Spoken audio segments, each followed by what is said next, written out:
بسم اللہ الرحمن الرحیم۔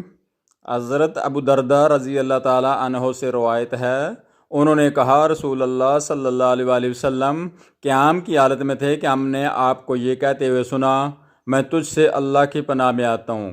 پھر آپ نے فرمایا، میں تجھ پر اللہ کی لعنت بھیجتا ہوں۔ آپ نے 3 بار کہا اور آپ نے اپنا ہاتھ بڑھایا گویا کہ آپ کسی چیز کو پکڑ رہے ہیں۔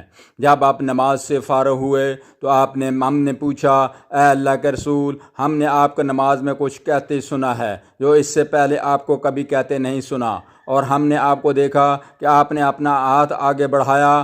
آپ نے فرمایا، اللہ کا دشمن ابلیس آگ کا شعلہ لے کر آیا تھا تاکہ اسے میرے چہرے پہ ڈال دے۔ میں نے 3 دفعہ اعوذ باللہ منک، میں تجھ سے اللہ کی پناہ چاہتا ہوں کہا۔ پھر میں نے 3 بار کہا، میں تجھ پر اللہ کی کامل لعنت بھیجتا ہوں۔ وہ پھر بھی پیچھے نہ ہٹا تو میں نے اسے پکڑنے کا ارادہ کر لیا۔ اللہ کی قسم، اگر ہمارے بھائی سلیمان علیہ السلام کی دعا نہ ہوتی تو وہ صبح تک بندہ رہتا اور مدینہ منورہ کے بچے اس کے ساتھ کھیلتے۔